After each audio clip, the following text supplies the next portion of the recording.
Good morning all of you. हम लोगों का चैप्टर चल रहा था इलेक्ट्रिसिटी से संबंधित। इलेक्ट्रिसिटी में हम बात करेंगे आज प्रतिरोधों के संयोजन की। तो आपको थोड़ा सा टॉपिक मैंने पहले भी डिस्कस किया था कि प्रतिरोधों को दो प्रकार से हम संयोजित करते हैं। एक बताया था आपको प्रतिरोधों का समांतर क्रम संयोजन और दूसरा बताया था आपको प्रतिरोधों का श्रेणी क्रम संयोजन। तो सबसे पहले मैं यहाँ पर जो डिस्कस कर रहा हूँ वो प्रतिरोधों के समांतर क्रम संयोजन को डिस्कस कर रहा हूँ। देखिए मेरे पास तीन प्रतिरोध हैं। एक प्रतिरोध ये मैंने ले लिया, दिस इज R1। दूसरा प्रतिरोध लिया मैंने R2 और तीसरा प्रतिरोध लिया मैंने R3। इस तरह से कुल मिलाकर के तीन प्रतिरोध दे दिए। मैं संख्या बढ़ाना चाहूं तो R3, R4, R5 and so on तक मैं उसको ले सकता हूं, लेकिन हमारे लिए संयोजन को समझने के लिए तीन ही प्रतिरोध सफिशिएंट हैं। तो R1, R2 और R3 करके हमारे पास में तीन प्रतिरोध हैं। यदि हम इन तीनों के सिरों को एक साथ मिला दें, यानी तीनों के हेड एक साथ मिला दीजिएगा, तीनों की जो टेल्स है वो एक साथ मिला दीजिएगा, तो ये जो संयोजन निर्मित होता है इसको बोलते हैं हम प्रतिरोधों का समांतर क्रम संयोजन। ठीक है, अभी मैं क्या कर रहा हूं, इसमें एक बैटरी और कनेक्ट कर रहा हूं। बैटरी का सिंबल मैंने आपको पहले बता दिया है, एक बड़ी स्टिक, एक छोटी स्टिक। बड़ी स्टिक प्लस को डिनोट करती है, छोटी स्टिक माइनस को डिनोट करती है। साथ साथ आप चाहें तो विद्युत परिपथ को पूर्ण करने के लिए एक कुंजी भी इसके अंदर इंक्लूड कर सकते हैं। विद्युत धारा जो बहती है वो प्लस वाले सिरे से किधर को बहती है, माइनस वाले सिरे की ओर बहती है। अब यहां जब हम प्रतिरोधों के समांतर क्रम संयोजन की बात कर रहे हैं तो हमें दो तीन चीजों की इंपॉर्टेंट जानकारी यहां पर होनी चाहिए। देखिए जब मैं प्रतिरोधों के समांतर क्रम की संयोजन की बात कर रहा हूं तो यहां से I एम्पियर की एक विद्युत धारा निकल करके चलती है, लेकिन जब वो प्रतिरोधों के अंदर प्रवेश करती है तो उसका डिस्ट्रीब्यूशन हो जाता है, बंटवारा हो जाता है। किस तरह से कि इस R1 वाले प्रतिरोध में I1 एम्पियर की विद्युत धारा जाएगी, इसमें I2 एम्पियर की धारा जाएगी और इसमें I3 एम्पियर की धारा जाएगी। ठीक, तो पहली बात, पहला इंपॉर्टेंट पॉइंट जो आपको ध्यान में रखना है वो मैं लिख रहा हूं कि समांतर क्रम संयोजन। ये इंपॉर्टेंट पॉइंट्स आपको न्यूमेरिकल करने में बहुत मदद करेंगे। संयोजन में जुड़े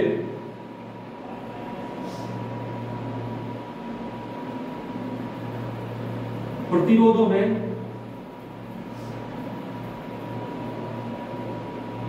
बहने वाली धारा का मान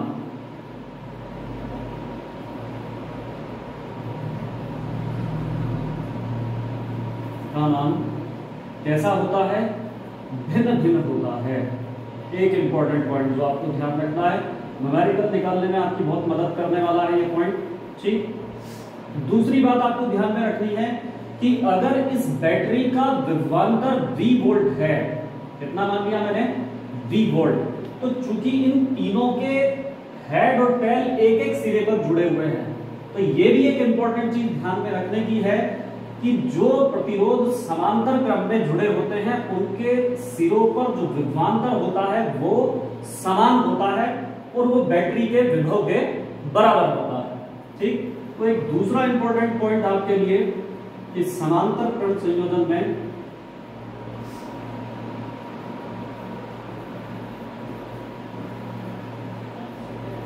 जुड़े सभी प्रतिरोधों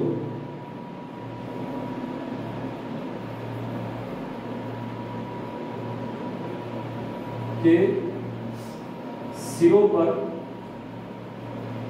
विभवांतर का मान समान होता है। अगर ये दो महत्वपूर्ण चीज आपको पता है तो इसका मतलब समझिए कि आप इससे संबंधित न्यूमेरिकल भी आसानी से हल कर सकते हैं। तो मैंने दो बात बताई कि अगर कोई प्रतिरोध समांतर क्रम में जुड़े हैं तो उनमें बहने वाली धारा का मान भिन्न भिन्न, लेकिन विभवांतर का मान कैसा, समान। ठीक, अब यहां एक बात देखिए कि इस बैटरी से आई एम्पियर की विद्युत धारा जा रही थी जो इन तीनों में डिस्ट्रीब्यूट होते हुए I1, I2 और I3 के रूप में कन्वर्ट हो गई। तो मैं एक बात लिख सकता हूं यहां से, ये जो I है वो बराबर होगी I1 plus I2 plus I3 के एंड प्लस सो ऑन। अगर और भी प्रतिरोध होते तो उनको भी इसी क्रम में हम लोग ले लेते। ठीक, अब एक फार्मूला आपने पढ़ा है, आपने ओम का नियम पढ़ा है। ओम के नियम से क्या पढ़ा था? ओम के नियम में V बराबर होता है किसके? I इंटू आर के। तो क्या आप यहां से I की वैल्यू फाइंड कर सकते हैं? I बराबर V अपॉन आर। अब इस फॉर्मूले को मैं इसमें अप्लाइड करने की कोशिश करता हूं। देखिए यहां I बराबर V अपॉन आर, तो I के स्थान पे मैंने क्या ले लिया? V upon R. ठीक, दूसरी बात कर रहा हूं मैं I1, यानी अब मैं इसकी बात कर रहा हूं। तो जब R1 प्रतिरोध में I1 धारा बह रही है तब नियम नंबर 2 के अनुसार विभवांतर का मान V होगा। तो मैं यहां पर लिखूंगा कि I1 बराबर होना चाहिए कायदे में V1 अपॉन R1, लेकिन ये समांतर क्रम संयोजन है और समांतर क्रम संयोजन में विभवांतर का मान समान होता है, इसलिए इसको भी मैं किससे प्रदर्शित करूंगा? V से प्रदर्शित करूंगा। और प्लस I2 बराबर किसके होगा? V upon R2 plus I3 बराबर किसके होगा? V upon R3 and plus so on. ठीक, अब यहां से आप क्या कर सकते हैं? V अपॉन R बराबर V को क्या कर सकते हैं? कॉमन ले सकते हैं, तो 1 upon R1 plus 1 upon R2 plus 1 upon R3। ये फॉर्मूला मिल गया। V से V कैंसिल, ऊपर 1 रह गया, तो 1 अपॉन R बराबर किसके हो जाएगा? 1 upon R1 plus 1 upon R2 plus 1 upon R3। तो ये जो फार्मूला आपको प्राप्त हुआ, ये समांतर क्रम संयोजन के लिए इस R को क्या बोलते हैं? तुल्य प्रतिरोध हमें प्राप्त हुआ। एक और इंपॉर्टेंट बात मैं इस समांतर क्रम संयोजन में जो ऐड करूंगा वो ध्यान देनी है। देखिए अगर मैं इनको ये मान लेता हूं कि R1 इक्वल टू 2 ओम, ध्यान देंगे जरा आप लोग, R1 बराबर 2 ओम। एक छोटा सा एग्जांपल लेकर के चलता हूं, R2 बराबर 4 ओम और R3 बराबर 6 ओम। ये मैंने इनको वैल्यूज मान ली। अब जब इनके मान में इस फॉर्मूले में पुट करूंगा तो 1 अपॉन R बराबर आप देखेंगे 1 upon 2 plus 1 upon 4 plus 1 upon 6। ठीक है, तो 1 अपॉन R बराबर, अब यहां से एलसीएम ले सकते हैं। एलसीएम क्या हो जाएगा? 12। ठीक, तो 12 2 6 जा 12, 4 3 जा 12, 6 2 जा 12। ठीक, तो 1 अपॉन R बराबर 6 और 3 9 और 2 11 अपॉन 12। तो R बराबर किसके आ गया? 12 अपॉन 11, इतने ओम। तो आप यहां पर एक छोटी सी चीज नोट करेंगे कि जब प्रतिरोधों को समांतर क्रम में जोड़ा जाता है तो उनका जो तुल्य प्रतिरोध है ना, उनका जो तुल्य प्रतिरोध है वो घटता है। तो मैं यहां ये एक और इंपॉर्टेंट बात लिखूंगा कि समांतर क्रम संयोजन में, ठीक है, तुल्य प्रतिरोध का मान घटता है।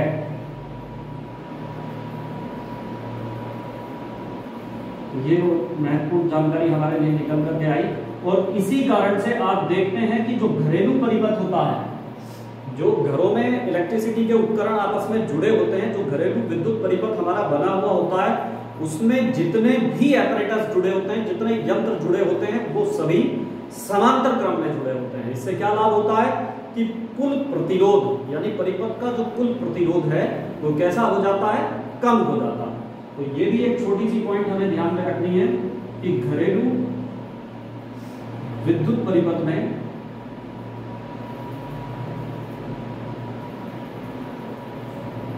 सभी प्रतिरोध में समांतर क्रम संयोजन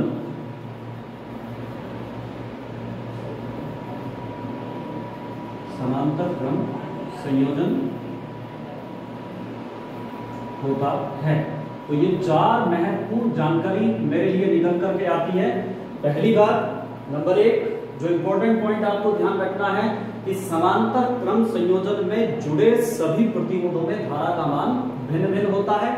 नंबर 2, विभवांतर का मान सभी प्रतिरोधों के सिरों पर लगे विभवांतर का मान समान होता है।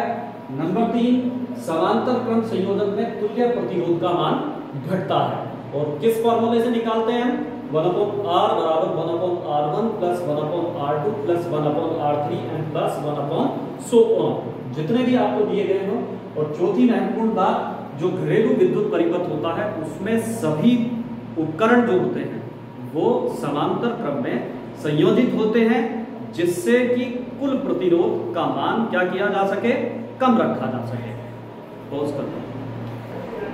देखिए, अब प्रतिरोधों के समांतर क्रम संयोजन के बाद मैं दूसरे संयोजन की बात करता हूं, जिसे हम कहते हैं श्रेणी क्रम संयोजन। यानी सीरीज में हम किस प्रकार से प्रतिरोधों को जोड़ते हैं, ये हमें ध्यान में देना है। देखिए, ये एक प्रतिरोध है R1, ध्यान देते चलेंगे। ये दूसरा प्रतिरोध है R2 और ये तीसरा प्रतिरोध है R3। अब ये इसका हेड, ये इसकी टेल, ये इसका हेड, ये इसकी टेल, इनको आपस में हेड टेल करके मिलाते चले जाइए। यानी इसकी टेल, इसका हेड, ठीक, यानी एक का सिर एक की पूंछ आपस में जोड़ते चले जाइए। तो ये जो संयोजन बनता है प्रतिरोधों का, इसको बोलते हैं प्रतिरोधों का श्रेणी क्रम संयोजन। यानी उन्हें रेजिस्टेंस को सीरीज में जोड़ना। ठीक, अब मैं बात करता हूं बैटरी की। एक बैटरी में इसके अंदर जोड़ देता हूं, बैटरी जोड़ सकता हूं, बैटरियों के संयोजन जोड़ सकता हूं, ये भी आपको बता रखे हैं। तो प्लस और माइनस, मान लीजिए इस बैटरी का जो विभवांतर है वो कितना है, V वोल्ट है।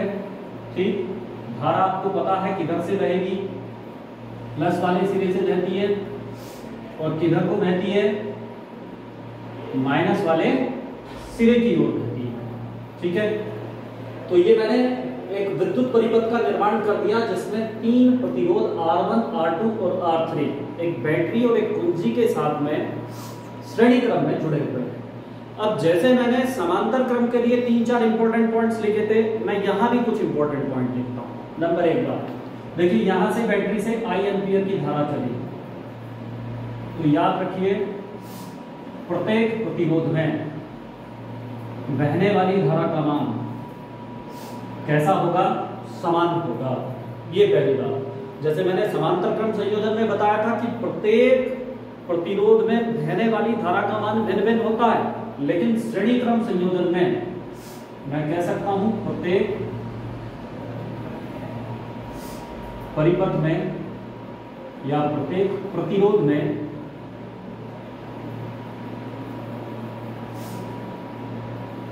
बहने वाली धारा का मान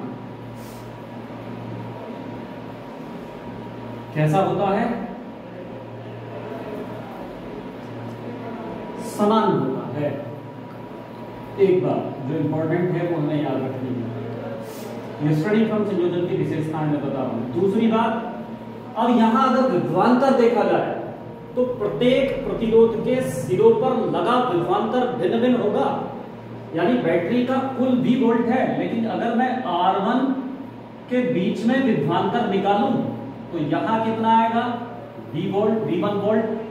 ठीक, यहां कितना होगा, V2 वोल्ट, और R3 के सिरों पर कितना होगा, V3 वोल्ट होगा। यानी दूसरी बात मैं लिखूं कि प्रत्येक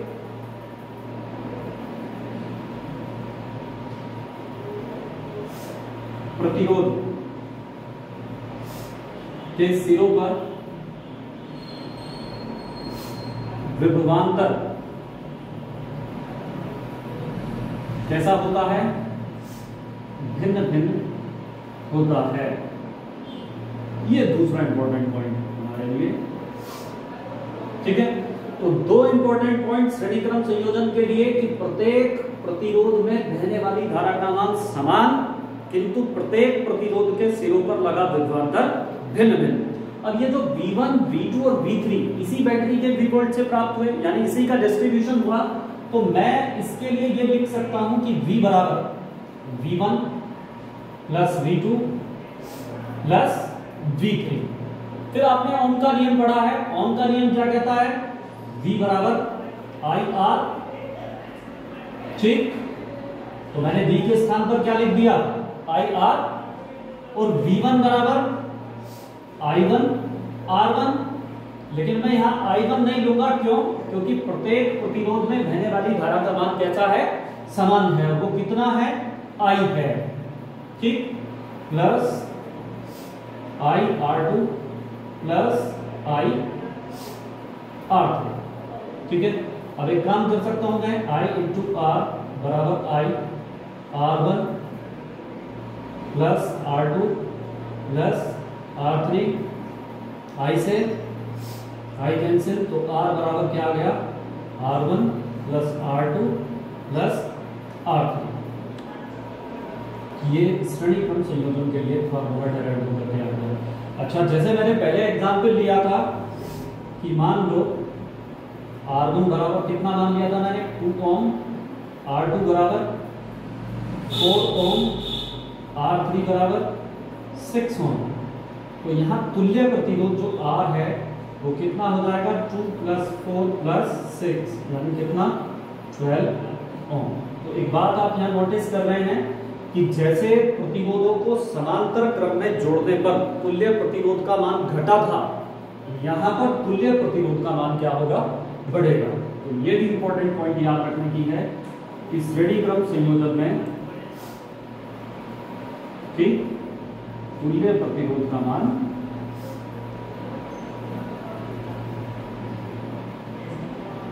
घटता है।